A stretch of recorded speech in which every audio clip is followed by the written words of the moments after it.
The great John Coltrane just died a few days ago.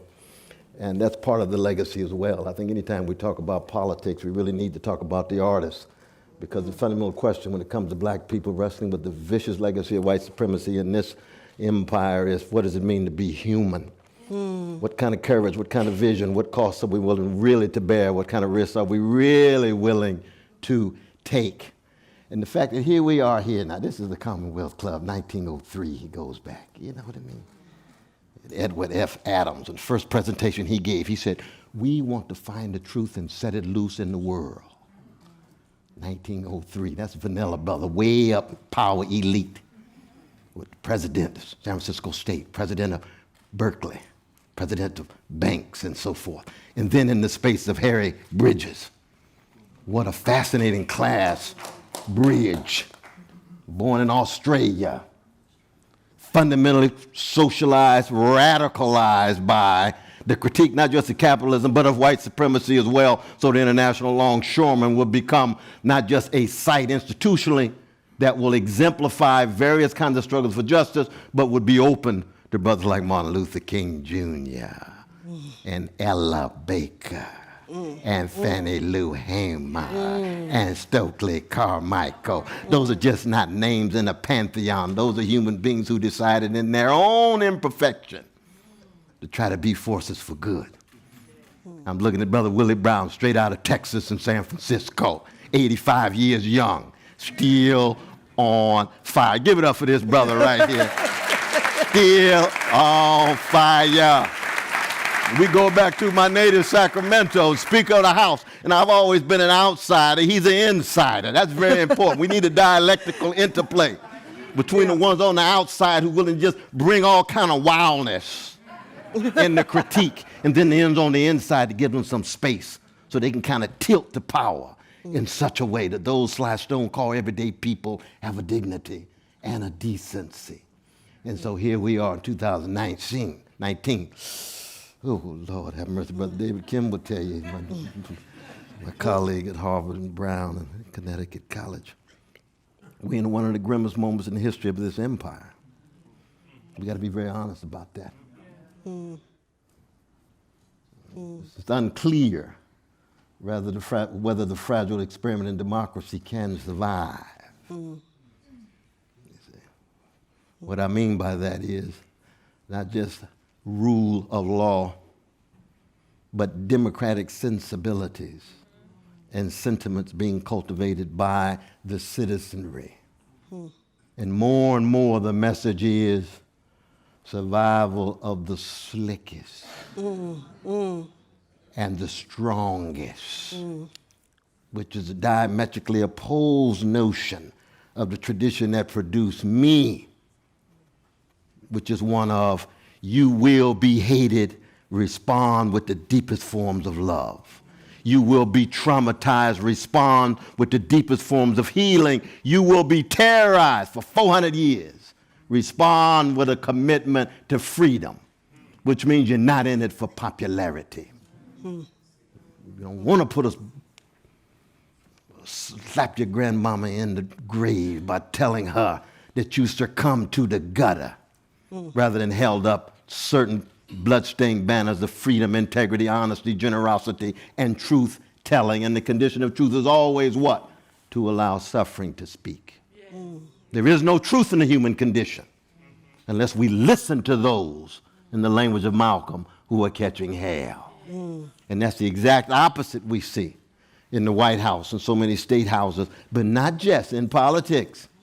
We're seeing it more and more in our churches, in our mosque, in our synagogue. We're seeing it more and more in our educational institutions, where corporatization, commodification, commercialization, money, status, power. And what kind of sign does that send to our young people?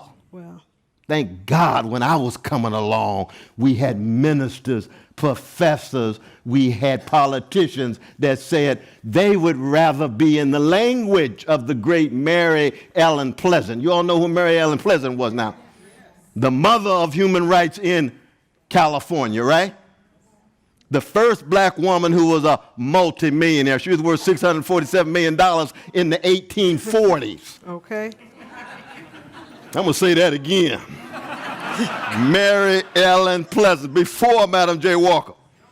She married a vanilla brother who dropped dead, and she inherited the money. That'd be $647 million a day. She had it. What did she do? She gave $1 million to John Brown. He was the vanilla brother who loved black people more than many black people love themselves. That's right. $1 million to John Brown. Deal with the Underground Railroad. Here's the cash. I'm a real estate magnate. Take the money. That's Mary Ann Pleasant, San Francisco. That's it. You see, San Francisco. But she is one moment in a larger tradition. Some folk have less money and say, take my service, take my time, take my energy. I'm going to focus on little Jamal. You focus on Jamila. I'm going to focus on Susan. You focus on Jose. And one of the wonderful things about the tradition that produced we black people is that when the love is deep enough to start on the chocolate side of town and it's real, right, it spills over to the vanilla side. But sometimes but it people doesn't struggle start with there. That. Because that's the last thing you need is black people who love everybody but black people. Yep. That's the last thing you need. But if you love black people deep enough and it's real and concrete, then it's going to move to the barrio. It's going to move to the reservation with indigenous people. It's going to move to the Irish and the Jewish and the Polish, because that love is something that is inside of you, something that you have experienced at the deepest level. That's why our musicians are so paradigmatic. That's why they're the model. Because we understand when John Coltrane's talking about love supreme, he's not just talking about the love of a slice. Right. He's talking about a love that begins with the least of these. Those catching hell in the language of Malcolm X, and then spilling over, then raising your voices. So here we are in 2019 saying, well, where are the voices that are willing to tell the truth about the gangster in the White House? Tell the truth about it. But as we talked about last year as well, to recognize, you say, oh, Brother West, you call him a gangster. No, that's exactly right. That's right. That's not a subjective expression. That's an objective condition. Gangsters are gangsters based on evidence. Brother Willie Brown knows I grew up on the chocolate side of Sacramento, and I know there's gangster inside of me. I know what it's like to be a gangster. I grew up with some gangsters. When I met Jesus and decided, lo and behold, I'm a redeemed sinner now with gangster proclivities.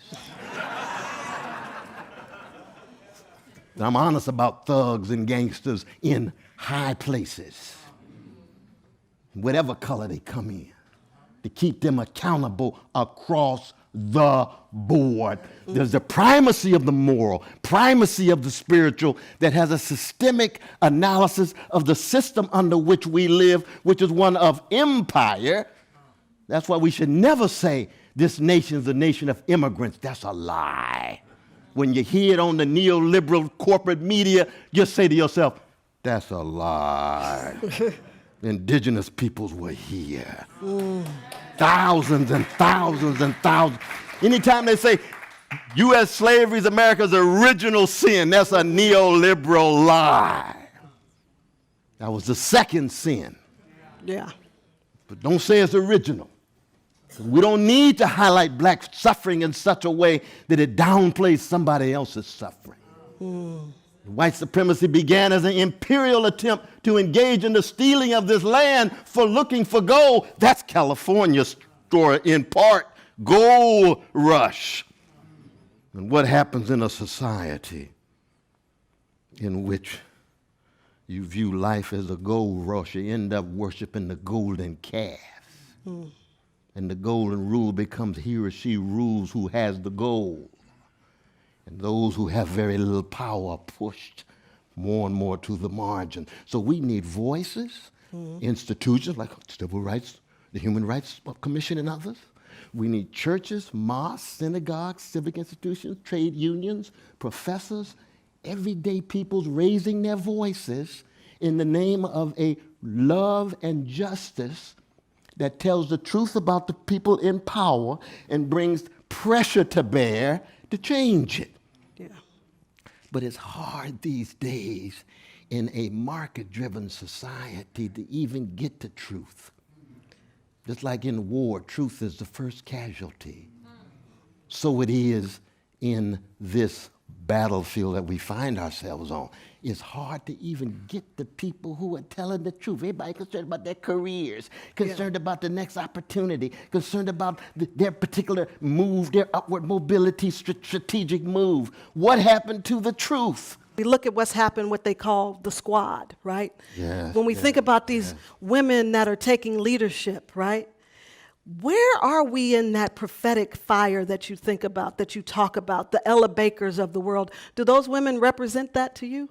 Oh, absolutely. It's within the electoral political system, which even requires a certain more special kind of courage.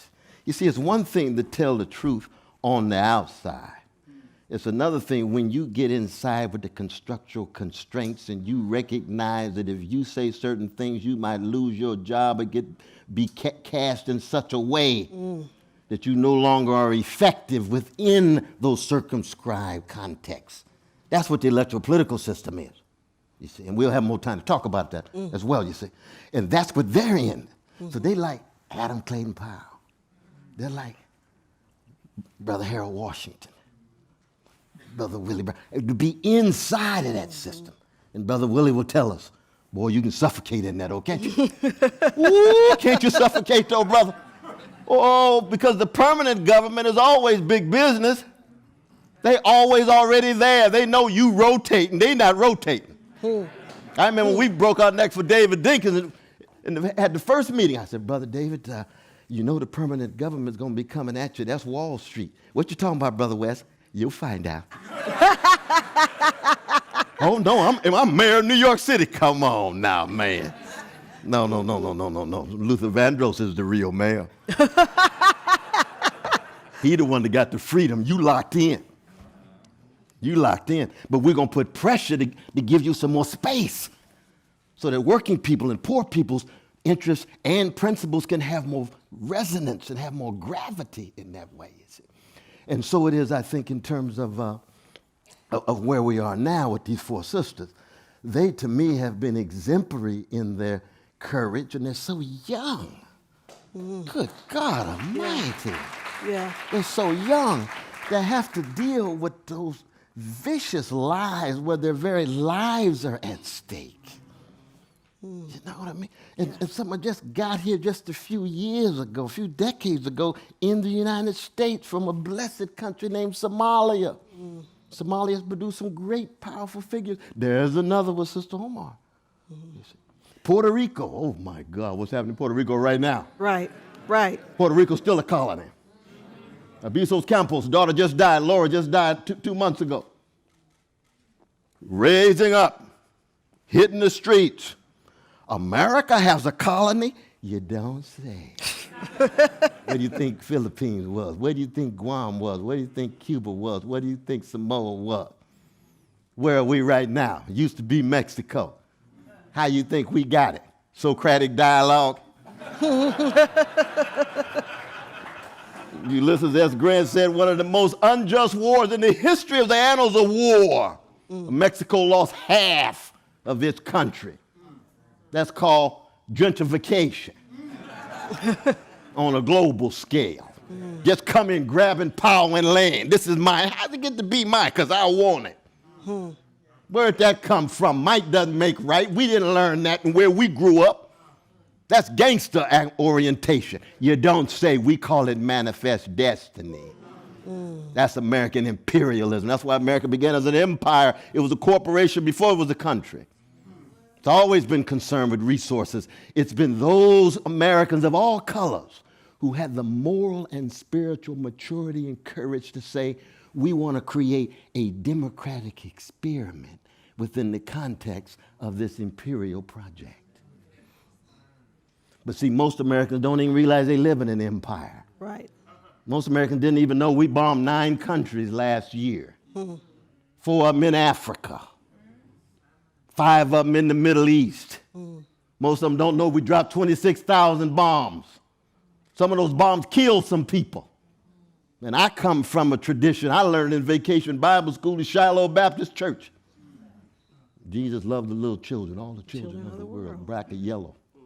Red and yellow, black and white. They are precious. In his sight. Y'all learn it in Texas and Bay Area. Yeah, that's right. But as you say that, though. Those children are precious in Somalia, Pakistan, Afghanistan. They precious in Palestine. They precious in Tel Aviv. They precious in Guatemala. They precious in Ethiopia, across the board. How do we allow ourselves to be used for a larger democratic aim? You can call it human rights, you can call it freedom, you can call it equality, but it's just being a force for good, because I'm not in the isms at all. I'm a Christian, so I don't give a about worldly isms. You see, if you ain't got no love in it, it's sounding brass and tinkling cymbal for me. Right. I don't care how correct your analysis is. If you're not willing to sacrifice something and cut against the grain, then you're just posing and posturing. Then you're just acting like a peacock. I'm in the eagles. I'm not in the foliage. I'm in the fruits. It's not what you seem and what you're wearing. It's what kind of fruit are you bearing. What kind of effects and consequences are at work in the people you meet, in the society you live in, and the words you use, and the grin that you leave, and the laugh that you enact, you see. And that is the best of America. It's not just the best of America, it's the best of human spirit, but it's the best of America.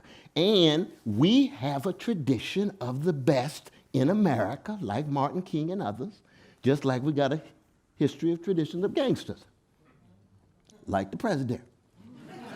It's true. And both of them are as American as apple pie.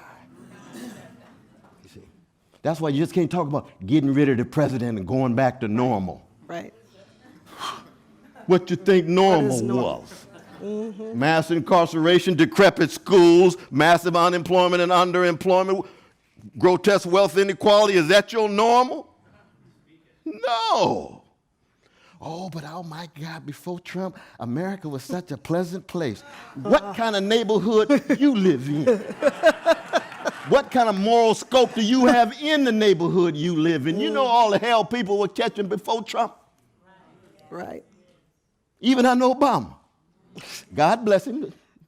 Symbolic indictment of white supremacy. Hey, I broke there for at least one afternoon. But I stopped that evening. You know, people mad at you I about stopped that that. evening. I broke down 3 hours straight. Made MC Hammer look like a Boy Scout. I was happy because that's an indictment of white supremacy in a symbolic way. Then the question becomes, now what kind of substance are we talking about? That's the question. Are we going to focus on issues of race? Are we going to have a serious engagement with the new Jim Crow? Are we going to bail out homeowners rather than Wall Street? Are we going to cut back on the national surveillance state? Are we going to cut back on dropping the bombs? Those are the issues of an empire.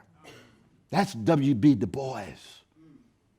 That's Victoria Garvin. That's Angela Davis. That's Malcolm X. Those are the free ones. None of them have a monopoly on the truth. None of us do as persons. Some of them are Christians like Martin. Some of them are Muslims like Malcolm. Some of them are agnostic like James Baldwin and Audre Lorde. Some of them are bisexual like Langston Hughes. Comes in a lot of different forms. But what happened was we lost and we're losing contact with the best of our tradition. And so we're ending up with these weak copies and semblances and simulacra. A simulacra is a copy of a copy. You see. So when I was growing up, Ashford and Simpson, you sing about the real thing. Ain't nothing like the real thing. Have you ever tried it for yourself? Still getting it secondhand from someone else. These days, it's hard to get the real thing. And the young people are hungry for it, and they get a copy and think they got the real thing. You say, oh, Lord, it's like thinking, lo and behold, I love Beyonce. She's the greatest entertainer alive. But she ain't no Aretha.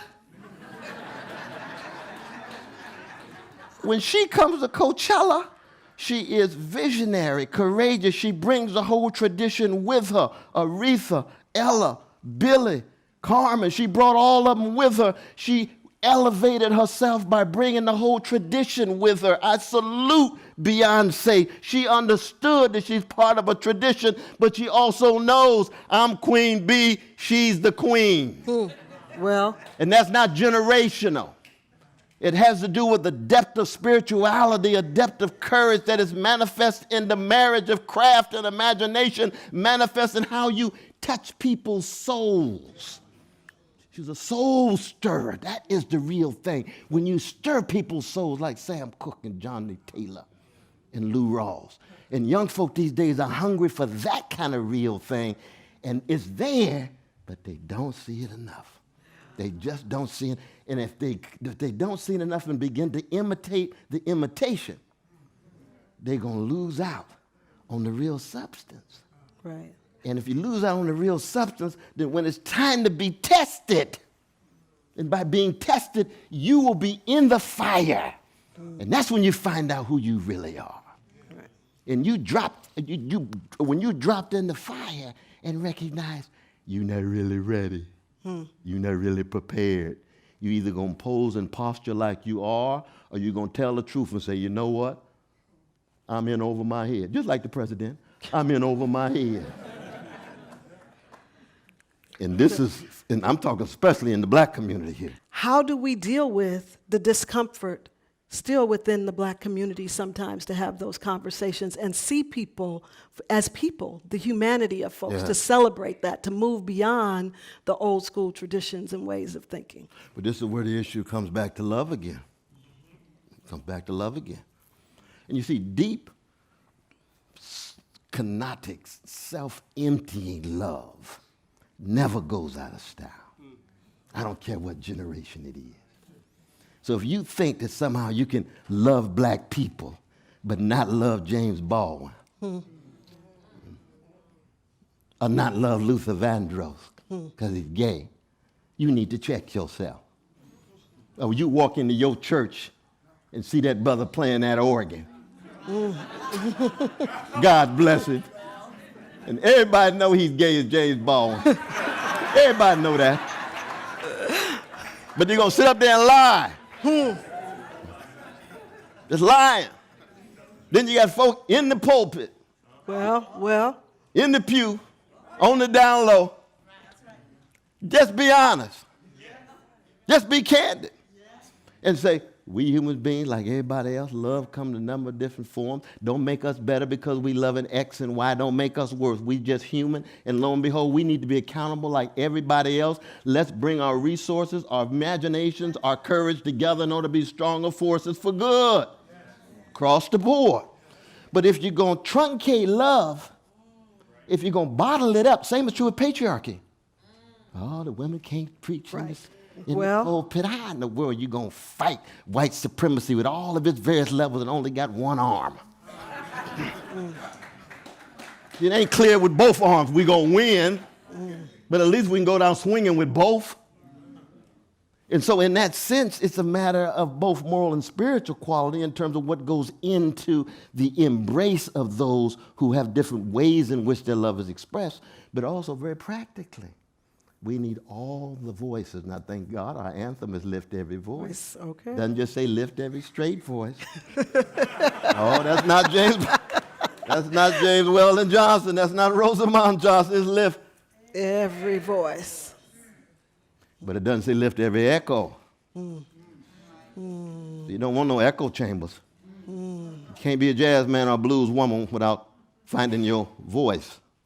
If you're just going to be an echo, then go to the karaoke. What is that? What's that club they got? The karaoke club. Yeah, go to the karaoke. And just echo what the folk are doing. If you're going to find your own voice like your fingerprint, that's inside of each and every one of us. And that's how we find our callings, our vocations. An invocation, grandmama's voice in us, granddad's afterlife in our life. That's the caravan of love that the Isley brothers singing about. That's the tradition of love and justice that comes out of a hated people that opens itself to the world. And that's what is leading partly toward the staleness of our society. Because there once was a time when we actually could go to major black institutions and voices and hear something free and truthful. Now, it may have the chance of a snowball in hell of being translated, because black freedom has always been a taboo in a white supremacist civilization. But people could raise their voices. They could walk like they free. They could laugh like Richard Pryor. Free man. They could swing like Muhammad Ali. Free man. They could sing like Ella with swing. Swing ain't nothing but what? Freedom. Stay away from the flatness of the notes. Be on top, on the side, through it, everywhere but on the note. That's called a blue note. That's freedom of a people who every day unfree. Jack Johnson, free in the ring. The only space in the whole white supremacist civilization was a ring. That was the only space he could find fairness. He's knocking Vanilla Brothers out. And he was viewed as what? A free man who was a major threat. Because when the rules are fair, here come black folk, here come brown folk, here come Asian folk, here come white poor folk. Just set the rules in such a way that they're fair, and you'll see your white supremacy and patriarchy and homophobia and transphobia begin to melt.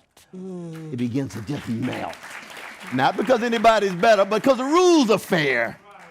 But oh, how hard it is to make the rules fair. You see. Right. Somebody got to fight, somebody got to live, somebody got to die to do that. Right. How do you change that line? Ain't no sense in voting. Yeah, and that Prince's genius is beyond description, but he's wrong about that particular line. Oh yeah. But we don't want to confuse the forest from the trees, because Prince was one of the great exemplars of the freedom that I'm talking about. And you all know he wouldn't allow any of the hip-hop artists to sample his music.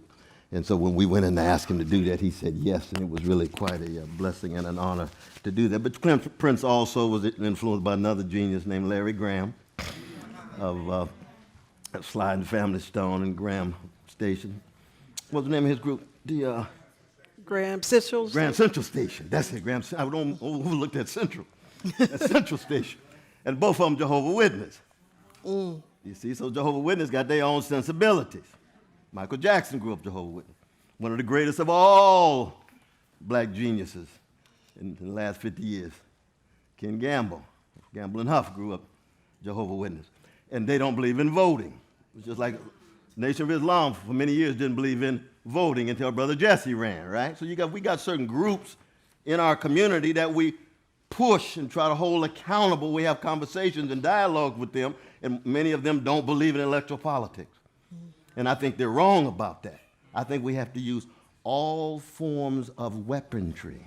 It's got spiritual, moral, political, economic forms of weaponry. But we also have to be honest and candid and tell ourselves and others the truth. You see, we can't argue our politicians are going to be agents of salvation. That's a lie. That's a lie.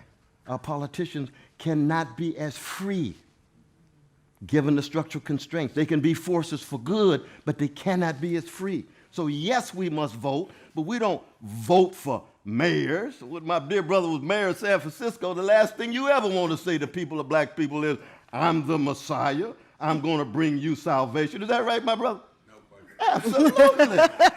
You say, I'm a human being in here and I'm swinging. And I got to make decisions, and forces are coming at me, and interests are coming at me, and I need your support, not just on the inside, but on the outside. Sometimes you agree, sometimes you disagree, but don't pose me as some Messiah. No, if you need that, go to your church and make sure the Messiah is not your pastor, but bigger than your pastor. Let's just put it that way. Let's just put it that way, you see. So in that way, what Prince was simply saying was, given my perspective, no one perspective of any of us has a monopoly on truth. He said, but you notice a lot of times when you do support some of these politicians, things don't change too much. That's what Prince was saying. That's real. So we got to say that to the young folk. Recognize that voting is just one moment in your arsenal that has to do with how you can be a self-respecting, self-determining, free human being. Not just successful, but great. But great. That's what I love about the best of my tradition. Right. We have always had an habitual vision of greatness. That's why the greatest among us was rarely the richest among us. Nobody knows who the richest Negro in Atlanta was in 1968, but they remember Martin.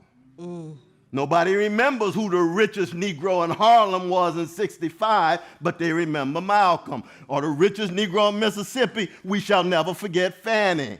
Or the richest Negro in Los Angeles, thank God for Angela Davis. Greatness and success don't always overlap.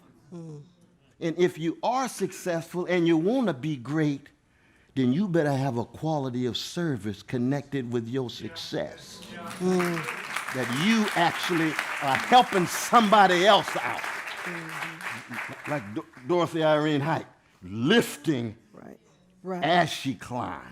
That's the best of the deltas and the AKA and the upper middle class black sisters. It's a beautiful tradition at its best.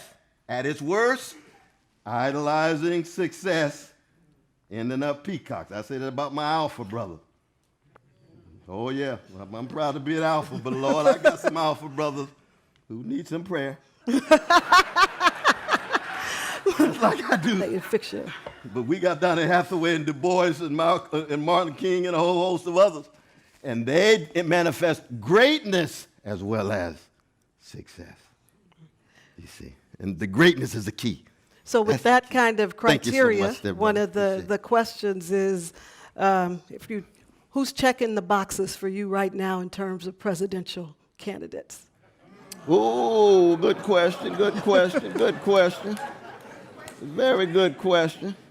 Well, the first thing is, you don't want to fetishize any of the candidates. And by fetishize, what I mean is ascribe magical powers to them. You see, the last thing we need to be would just be spectators who watch the horse race and vote and thinking we made a major contribution to democracy. Democracy requires so much more than that. To be a serious citizen of great substance and content, you got to be involved on a number of different levels.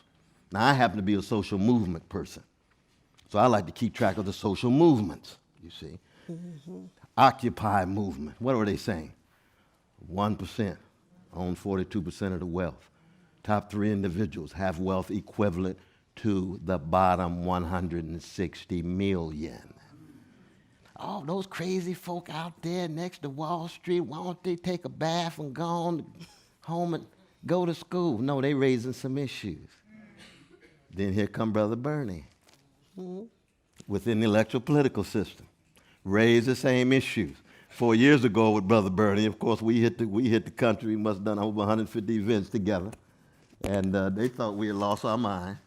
It's true. We were in Seattle just 9 years ago talking about $15 an hour, and they called us communists. I said, no, I'm a Christian, but you call me anything you want. Don't make no difference to me. He said, $15 an hour. You're talking about free tuition for public institutions of higher learning. Now it's called elimination of debt. Now it's interesting because the Democratic Party has a number of candidates, many of whom began where Bernie ended 4 years ago. You see, that's what it means for a politician to be a thermostat rather than a thermometer. See, most politicians just reflect the climate of opinion, especially if they've studied the polls.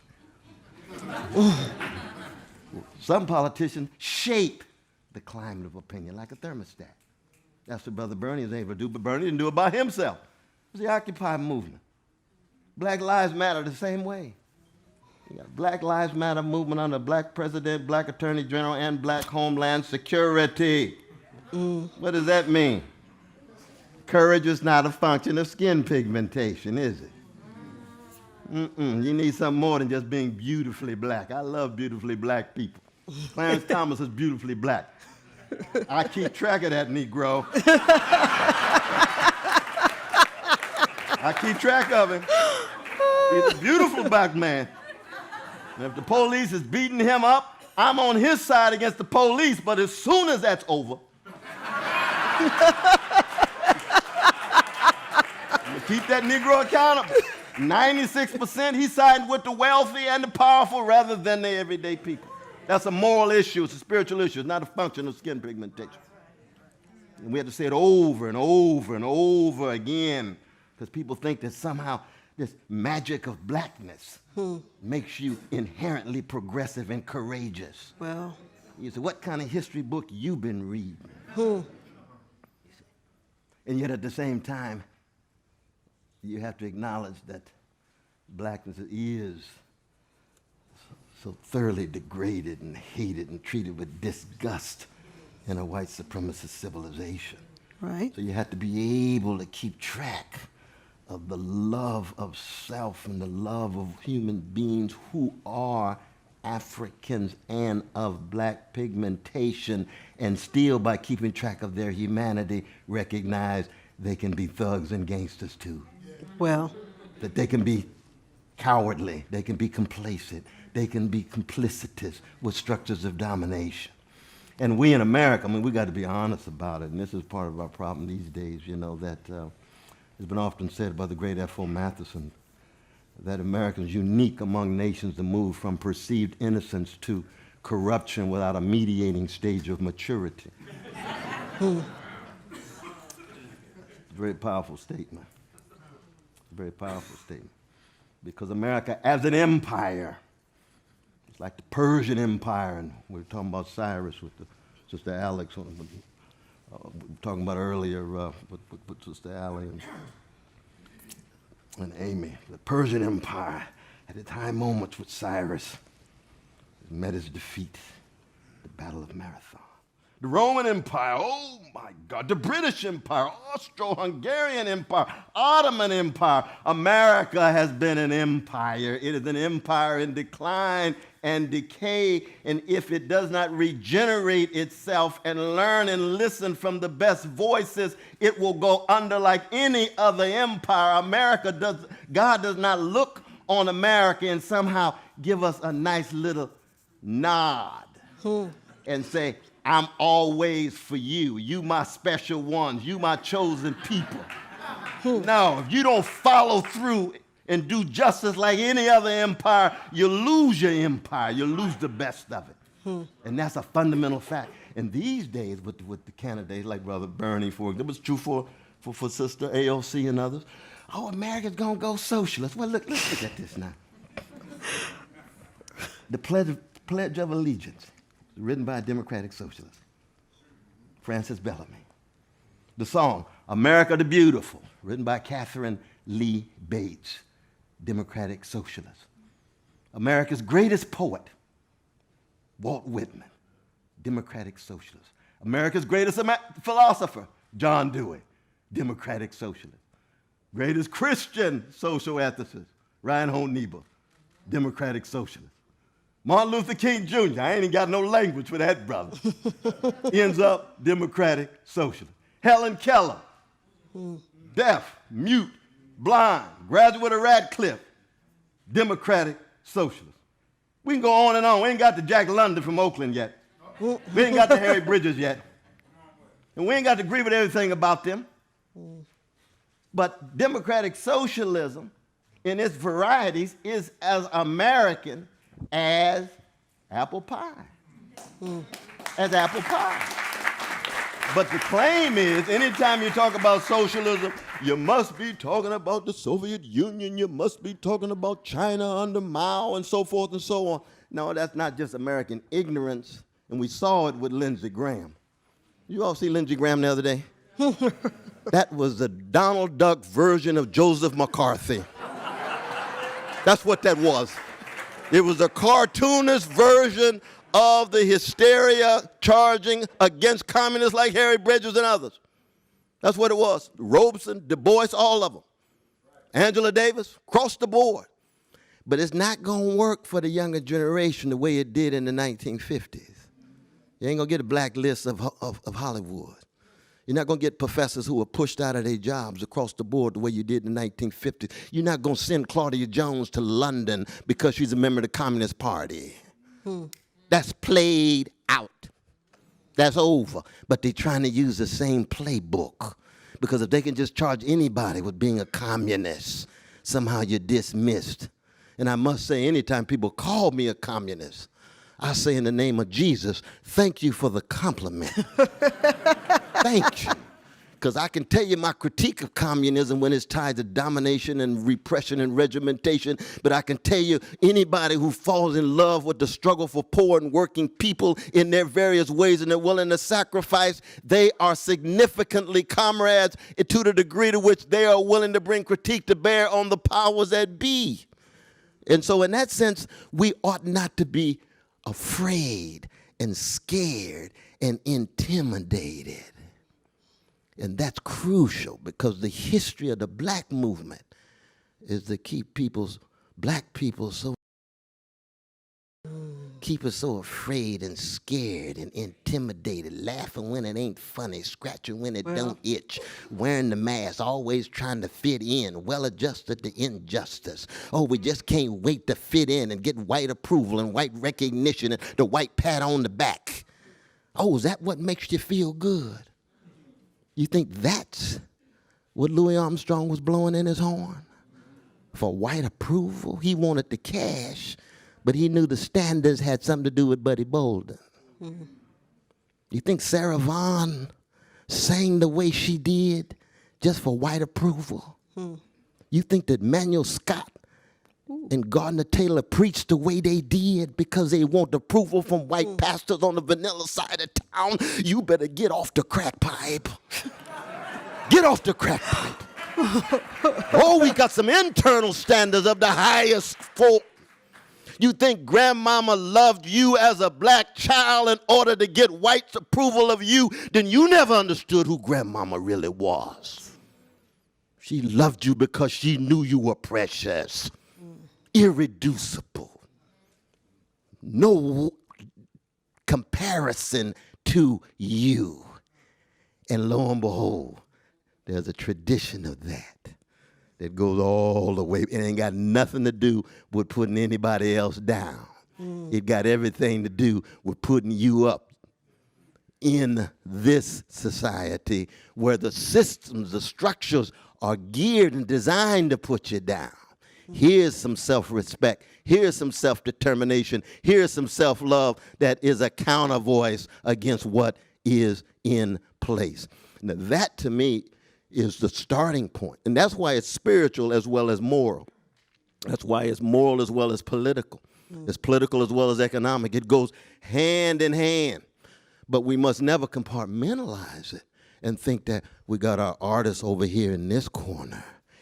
Isn't it nice that they provide such soothing entertainment? No. If they're not stirring your soul, if they're not fortifying you for struggle, then it is superficial entertainment. But that's not the truth for the great artists that come out of our tradition. None of the candidates have been able to come to terms with America's empire and the foreign policy in the way that I like it. You see, they don't want to really tell the truth about the Israeli occupation. They don't want to tell the truth about it. Bernie's moving in that direction. We put a lot of pressure on him. And it's a difficult thing because we must always stay in contact with the rich humanity of our precious Jewish brothers and sisters. And we tell them this ain't got nothing to do at our best with succumbing to the vicious, ugly tradition of anti-Jewish hatred that is set at the center of so many Christian and Muslim civilizations. Those are facts that can never be denied. But the vicious forms of treating our precious Jewish brothers and sisters must never allow us to hide and conceal the way Israeli occupation can lose sight of precious Palestinian brothers and sisters. And we have to say over and over again, a Palestinian baby has exactly the same value as a Jewish baby. And a Jewish baby has the same value as a Palestinian baby. Neither side has a monopoly of truth, but an occupation is an occupation. Kashmir, Tibet, Western Sub-Sahara, those are all occupations. We have to be honest about that asymmetric relation of power, that structure of domination. That's the beginning, but also in terms of the wars. Look at the Democrats' vote for Trump's $750 billion military budget. Wow. Did we hear any major critiques of it coming out of the Democratic Party? And this, I know Sister Nancy just right across the way here. Sister Pelosi herself, God bless and be with her. And Jesus keep me knit across, God dang it. But as Speaker of the House, you see, you got to be able to keep the vision alongside your practical calculations. And if the practical calculations begin to truncate some of your vision, then you need serious critique. Same is true with the bombing of of Syria, with the Trump. When Trump bombed Syria, what do you get out of so many Democrats? Well, he's finally acting like a president. Oh, so that's what presidents do, is learn how to bomb, huh? Oh, that's interesting. Get out of my way with that John Wayne mentality. This ain't no cowboys versus Indians. I thought we were beyond that. Martin Luther King Jr. died talking about what? Poverty, racism, materialism, and what else? Militarism. War. Bombs dropped in Libya, Syria, Mali, Niger, Pakistan, Afghanistan, across the board. They land in hoods with no money for education, no money for health care. Can't find the money. Oh, we got a budgetary austerity we must promote. But we notice when it comes to finding money for wars, all of a sudden the money flows like water.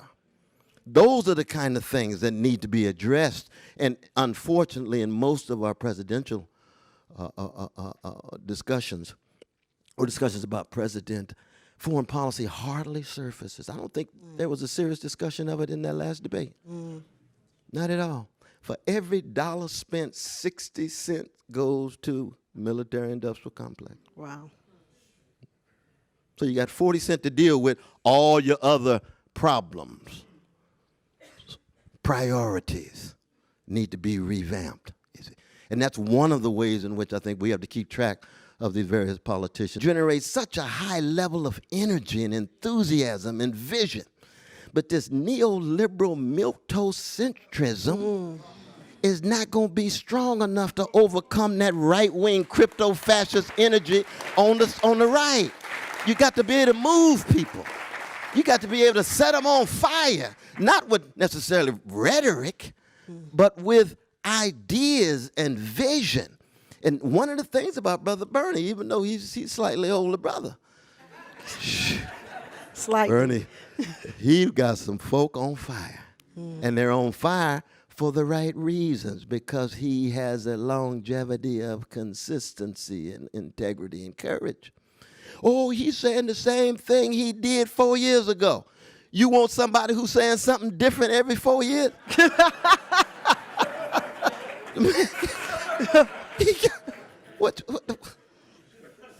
He's not hitting race hard enough. Let's put the pressure on him. He's not highlighting reparations. Let's put the pressure on him. I'm a reparations man. He's moving in that. I don't have to agree with everybody on everything. Lift every voice. But keep in mind that as crucial as I think reparations are, reparations is not the litmus test for those who are struggling against racism.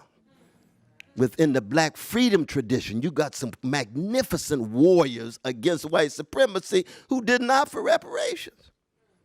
You can't push Thurgood Marshall out just because he wasn't obsessed with reparations. He did more than almost anybody did when it comes to wrestling with that within the legal system. He just thought reparations, pie in the sky. Okay, we understand a lot of things pie in the sky, Thurgood. You just keep doing what you're doing. You still a comrade. We just disagree on that. So you don't have to agree on everything. This is not a military band. This is a jazz orchestra. Oh, yeah, you got a jazz. Yeah, that's right. Gonzalez is blowing a different way. Duke, what you gonna say? Gonzalez is blowing this way. Johnny Hodges is blowing. Hey, that's what they feeling tonight, you know. Isn't that true? Lift heavy voice. That's what Miles told Coltrane, though, didn't he? Miles is your quartet. How come you take 3 minutes and Train takes 19 minutes? Takes him that long to say what he got to say. Miles said, you go up to Train with Train. How come you just kept playing? I just had to get it all out. I didn't know how to stop. Miles said, well, just take the horn out your mouth. when it's time, but Miles let him do it, though, didn't he? He didn't have his ego. This is my quintet. I'm going to pay 18, Train, you pay 3. That's what big folk would do nowadays. And they would get that from where? They'd get it from their agents and their spinsters. Miles, you know you're not going to get the same kind of contracts if you just allow Train to keep blowing. Next thing you know, it's going to be Train's quartet. Get out of my mouth. Thanks. Train is my brother. Take him that long, take him that long. That's freedom. That's security. He's still himself. Now, he got a problem on the woman question. We know that. He kind of like the R. Kelly of his day in some level. I feel a little bit I mean? like you Coltrane. He's wrong as he can be. Miles wrong as he can be, but when he starts playing that music through his horn and it touch your soul, then you don't think immediately of Cicely Tyson being attacked. You still should think about it. I'm not saying you shouldn't, but you don't reduce the genius of his music to the gangsterism of his actions. You remember both of them together because he's a human being who's wrong and he's an artist who can turn your world upside down if you listen closely to Kind of Blue. In the end, I don't think it's going to be a question of who has the best plan. It's not going to be a question in the end of who's head of the polls. It's going to be who can energize and revitalize the people in a direction that's over against the kind of gangster leadership and gangster policies of a brother named Donald Trump with a precious mother named Mary Ann who got here in 1930. But I say as a black man who's been here for 9 generations, my dear sister, I don't want you to go back. I don't want you to go back. Come on in the empire and try to make it more democratic. My slave ancestors built the country. Neo-slavery, Jim Crow sustained the country while you came in. So if anybody has the authority other than indigenous peoples to define what is an American, you're looking at 9 generations of folk who helped build this. But you don't hear from us. Go back to where you came from. Well, because we don't stay in the gutter. We don't stay in the moral and spiritual gutter. We know we got gangster elements inside of us, but at our best, we reconquer it every day. We die every day in order to be better persons, more courageous, more critical, more visionary, reaching out to folk all around the country and the world. Welcome, Miss Mary Ann. Her name was McLeod from Scotland. And we say that to all the white brothers and sisters who get here after one generation and want to be definitive in terms of defining what it is to be America. well.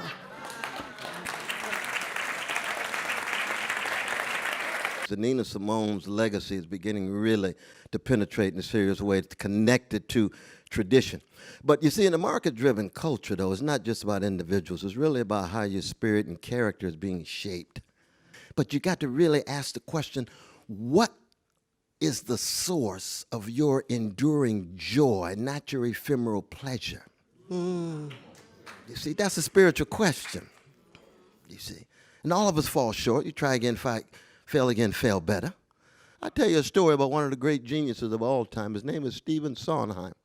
He's one of my favorites. And he's still alive, God bless him. You all know Stephen Sondheim. West Side Story in his 20s.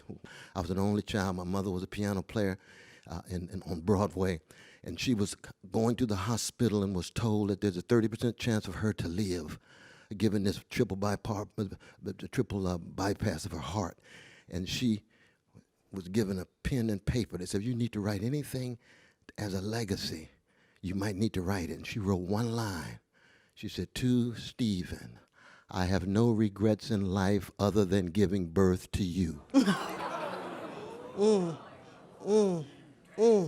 I reached over and I gave a hug to my dear brother Sondheim, and I said, I've been a black man in America for decades, and I ain't never experienced that level of alienation because my mama loved me.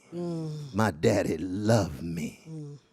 I said, so even though you grow up on the vanilla side of town, Jewish brother, genius to the core, gay brother, he's wrestling with forms of catastrophe I know not of. Just like I'm wrestling with forms of catastrophe in relation to white supremacy he knows not of. Right. But his genius soul person that he is, digging deep inside of his own soul. So when you listen to No More and what's the play where Into the Woods, that's right, where part one is happy, you live happy ever after. And part two is Cinderella gets to Prince and discovers, is that all you are? All this wishing I've been doing. And Sondheim says what? Wishes may come true, but never free. You see, that's coming out of his genius and his experience. That's our human connection. All of our human connections, because catastrophe is on its way to all of our houses in one form or another. You still might get crushed. So what? Go down swinging with a smile, with style. Don't ever allow anybody to steal your joy that you get out of serving others, fighting for others, highlighting others. Because once you have that joy, it's irreducible. And once they know they can't smash and suffocate that joy, send it. That's Ashford and Simpson. Like a puff of smoke. You see, just send it. Keep dishing it out. Allow it to flow.